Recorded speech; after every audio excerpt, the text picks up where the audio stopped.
नमस्कार मु चिरंजीवी आपण समस्त को लेट्स क्रैक को स्वागत जनाऊँगी। आज आम FC2 प्रथम क्लास स्टार्ट करें प्रथम यूनिट प्रथम क्लास एवं यही भिडियोटी शेष में आम जाना जे वृद्धि विकास मध्य कौन पार्थक्य रही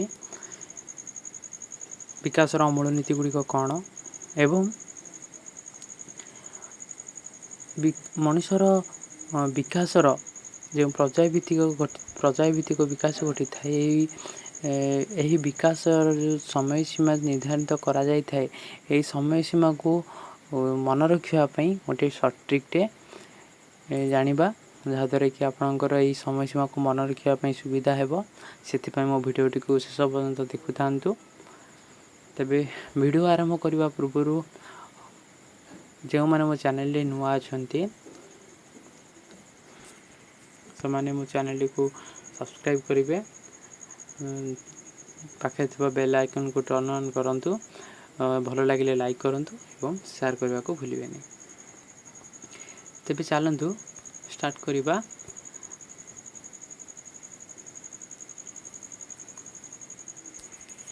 वृद्धि एवं विकास मध्य कौन पार्थक्य रही। वृद्धि शरीर किंबा शरीर कौन अंगर वर्धित और प्रसारित अवस्था को वृद्धि कहुए।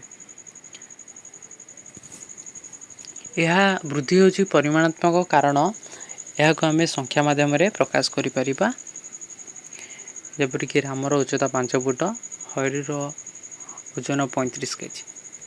विकास होची शारीरिक परिपक्वन एवं अनुभूति फल शरीर में जो प्रगतिशील परिवर्तन आसी थाए ताकू आम विकास बोली कहिबा।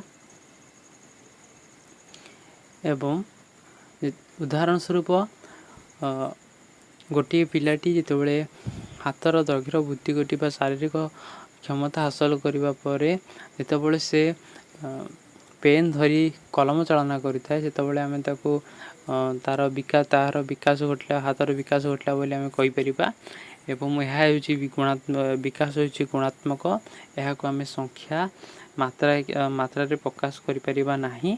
आम केवल रेटिंग स्केल माध्यम शिशुटीर रेटिंग स्केल माध्यम किसी मतामत दे पारिबा। जेपरिक पिलाटी मानकर गोटे रचना लिखुची आम कहीपर जे पिलाटीर रचना भल होईची खराब होईची किंबा बहुत भल होईची एभली भाव में आम रेटिंग स्केल व्यवहार कर निजर मतामत दे पारिबा मान निर्धारण करि परिबा। तेबे चलन जानिबा विकासर मूल नीति गुड़िक कौन। प्रथम विकास वंशगत गुण और परिवेशर प्रभाव पर पर्यवेसित। जन्म आम जाचे जितेबाला पिलाटीर विकास घटी था शिशुटीर विकास होता है परिवेश एवं वंशगुण दुईटी उपादान जहाँकि पिलाटीर शिशुटीर विकास उपरे अधिक प्रभाव पकई था। वंशगत गुण होची जन्म समय शिशु जीन माध्यम जो सहजात गुण आहरण करें ताको आम वंशगत गुण बोली कहिबा। एवं यही गुण गुड़िक स्थिर होता है जेपरिक शरीर आकृति तांकर इंटेलिजेंस सबू पिलाटीर वंशगत गुण पर प्रभावित होता है। एवं परिवेश होची यही वंशगत गुण गुड़ी को डेभलप करिबारे सहायता करिथाए एवं यार प्रभाव अत्यंत गुरुत्वपूर्ण।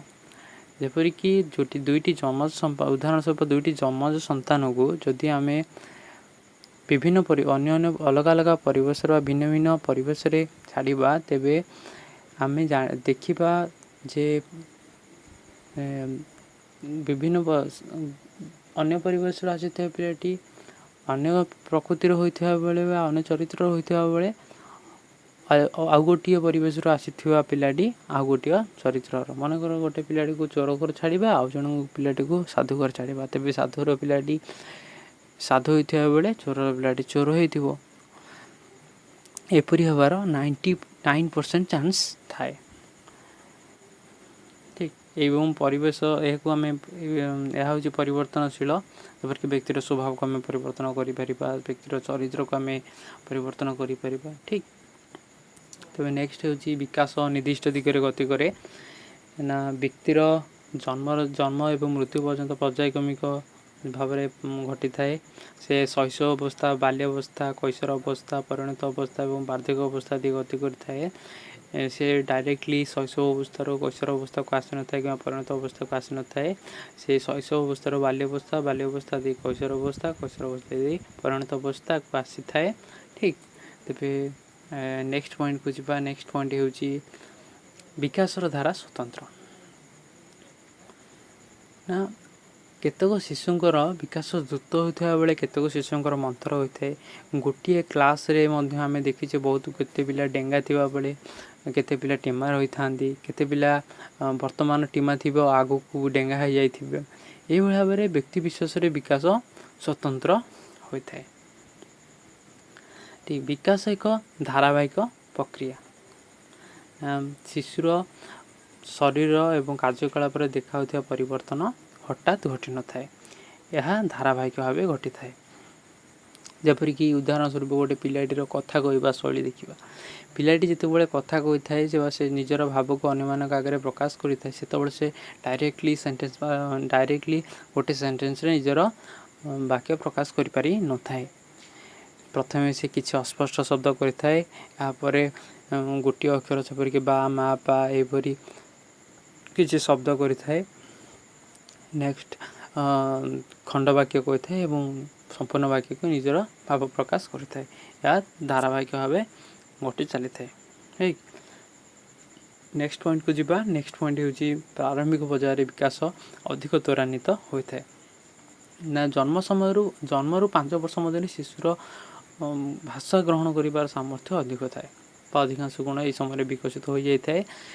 ଭାଷା ଗ୍ରହଣ ସାମର୍ଥ୍ୟ ଦେଖିବା ଯେ ଗୋଟେ ବୟସ୍କ ପିଲା ଏବଂ ଗୋଟେ ଛୋଟ ପିଲା ବା ଜନ୍ମରୁ 5 ବର୍ଷ ଭିତରେ ପିଲା, ତାଙ୍କ ଭିତରେ ଭାଷା ଗ୍ରହଣ କରିବାର ସାମର୍ଥ୍ୟ କାହା ପାଖରେ ଅଧିକ? ଆମେ ଦେଖିବା ଯେ ଜନ୍ମରୁ 5 ବର୍ଷ ବୟସରେ ଜନ୍ମଗ୍ରହଣ କରୁଥିବା ପିଲାର ଅଧିକ। କାରଣ ଯଦି ଗୋଟିଏ ପରିବାରରେ ବିଭିନ୍ନ ଭାଷାଭାଷୀର ଲୋକ ରହିଥାନ୍ତି, ତେବେ ସେମାନଙ୍କ ସହିତ ଯେତେବେଳେ ସେ କଥାବାର୍ତ୍ତା ଆରମ୍ଭ କରେ, ସେତେବେଳେ ବା ଶୁଣେ ସେମାନଙ୍କ ସହିତ, ତେବେ ସେମାନଙ୍କ କଥାବାର୍ତ୍ତା ଶୁଣେ, ତେବେ ସେ ସେହି କଥା ଗୁଡ଼ିକୁ ହାସଲ କରିଦେଇଥାଏ।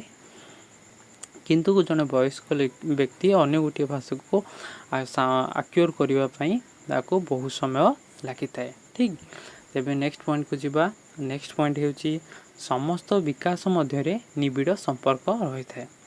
ନା ଗୋଟେ ପିଲାଟିର ଯେତେବେଳେ ଶାରୀରିକ ବିକାଶ ହୋଇଥାଏ, ସେତେବେଳେ ସେ ବାହାରକୁ ଯାଏ ବା ପରିବେଶକୁ ସମାଜକୁ ଯାଏ ଅନ୍ୟମାନଙ୍କ ସହିତ କଥାବାର୍ତ୍ତା କରି ଭାବର ଆଦାନ ପ୍ରଦାନ କରିଥାଏ, ଯାହାଦ୍ୱାରା କି ତା'ର ମାନସିକ ବିକାଶ ଘଟିବା ସହିତ ସାମାଜିକ ବିକାଶ ହୋଇଥାଏ। ଏବଂ ମାନସିକ ବିକାଶ ଘଟିଲେ ତା'ର ଯେଉଁ ଆବେଗିକ ବିକାଶ ଏବଂ ନୈତିକ ବିକାଶ ମଧ୍ୟ ଘଟିଥାଏ। ଯେପରି ନୈତିକ ବିକାଶ ଏବଂ ଆବେଗିକ ବିକାଶ କ'ଣ? ଆପଣମାନେ ନିଶ୍ଚୟ ଏଇଟା ପ୍ରଶ୍ନ ଉଠୁଥିବ। ଆବେଗିକ ବିକାଶ ଆବେଗ ହେଲେ ଇମୋସନ୍ସ, ଯେପରିକି ଆମର ଭୟ ହେଉ, କ୍ରୋଧ ହେଉ, ସ୍ନେହ ହେଉ, ମମତା ହେଉ, ଏହିସବୁଥିରେ ଆମେ ଯେପରି ସଂଯମତା ଲାଭ କରିବା, ତାହା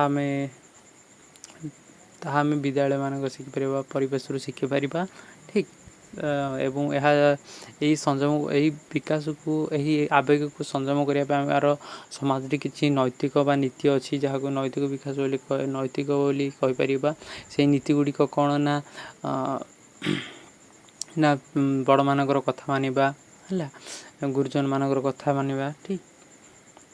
ଏବଂ ପିତାମାତାଙ୍କର କଥା ମାନିବା, ଚୋରି ନ କରିବା, ଏଇଭଳି ଅନେକ କିଛି।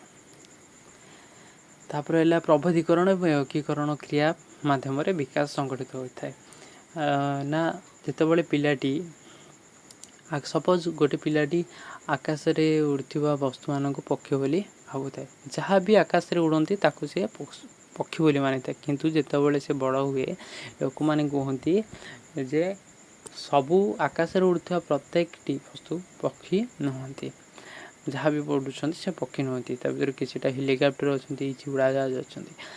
ସେତେବେଳେ ପିଲାଟି ପ୍ରବୋଧୀକରଣ ମାଧ୍ୟମରେ ହେଲିକପ୍ଟରକୁ ଚିହ୍ନିଥାଏ ଏବଂ ଯେତେବେଳେ ସେ ମନେକର ଗୋଟେ କୁକୁର ଆମେ ବିଭିନ୍ନ ପ୍ରଜାତିର ଦେଖୁଛେ ଏବଂ ପିଲାଟି ଯେତେବେଳେ କୁକୁରକୁ ଦେଖିଥାଏ, ହଁ ଇଏ ହେଉଛି କୁକୁର, ଇଏ ଗୋଟେ ପ୍ରକାରର କୁକୁର, ଇଏ ଗୋଟେ ପ୍ରକାରର କୁକୁର, ଇଏ ଗୋଟେ ପ୍ରକାରର କୁକୁର, ସେତେବେଳେ ସେ ସମସ୍ତ ପ୍ରଜାତିର କୁକୁରଙ୍କୁ ଆଣି କୁକୁର ବୋଲି ଗୋଟେ ସେଟ୍ ତିଆରି କରିଥାଏ ବା ଚିହ୍ନ ତିଆରି କରିଥାଏ ଏବଂ अन्य पशुମାନଙ୍କୁ ଅଲଗା ରଖିଥାଏ। ଠିକ୍।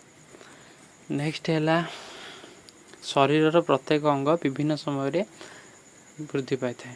ନା ଶରୀରର ବିଭିନ୍ନ ଅଙ୍ଗ ଏକ ସମୟରେ ସମାନ ବେଗରେ ବୃଦ୍ଧି ପାଏ ନାହିଁ। ଜନ୍ମ ସମୟରେ ଶିଶୁଟିର ମୁଣ୍ଡର ସମ୍ପୂର୍ଣ୍ଣ ବୃଦ୍ଧି ପାଇଥିବା ବେଳେ ପରବର୍ତ୍ତୀ ସମୟରେ ଶରୀର ବୃଦ୍ଧି ପାଇଥାଏ। ଠିକ୍।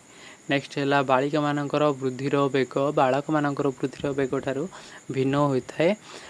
ଜନ୍ମଠାରୁ ପାରକୈଶୋର ଅବସ୍ଥାରେ ବାଳିକାମାନେ ବାଳକମାନଙ୍କ ଠାରୁ ଅଧିକ ଶୀଘ୍ର ପରିପକ୍ୱତା ଲାଭ କରିଥାନ୍ତି ଏବଂ ଓଜନ ଓ ଉଚ୍ଚତା ଦୃଷ୍ଟିରୁ ଆଗୁଆ ରହିଥାନ୍ତି।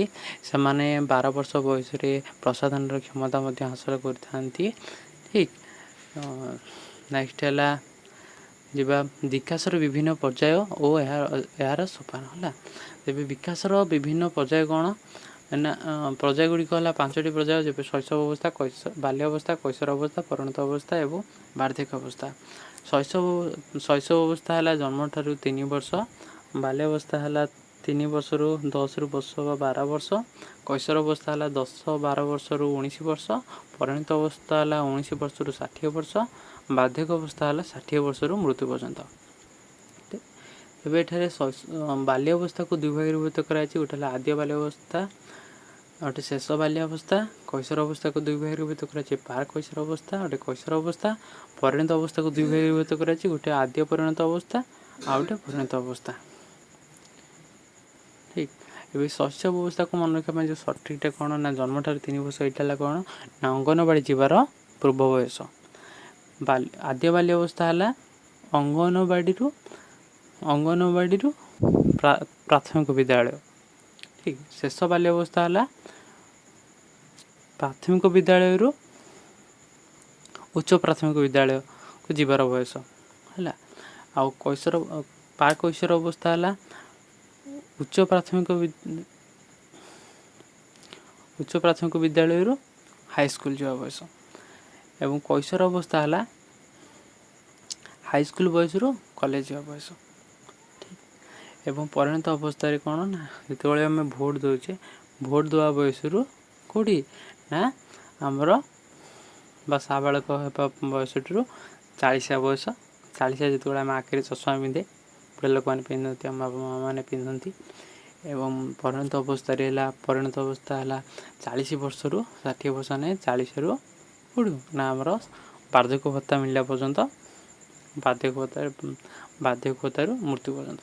ଠିକ୍। 60 ବର୍ଷ ହେଲା। ଆଶା କରିବି ଆପଣମାନଙ୍କୁ ଏହି ସଠିକ୍ଟି ବହୁତ ଭଲ ଲାଗିଥିବ, ଯାହାଦ୍ୱାରା କି ଆପଣମାନଙ୍କୁ ଏହି ସମୟ ସୀମା ଗୁଡ଼ିକୁ ଘୋଷିବା ପାଇଁ ପଡ଼ିନଥିବ। ଯଦି ଆପଣଙ୍କୁ ଏହି ସଠିକ୍ଟି ଭଲ ଲାଗିଛି, ତେବେ ଆପଣ ମୋ ଚ୍ୟାନେଲଟିକୁ ଲାଇକ୍ କରିପାରନ୍ତି, ସବସ୍କ୍ରାଇବ୍ ମଧ୍ୟ କରିପାରନ୍ତି।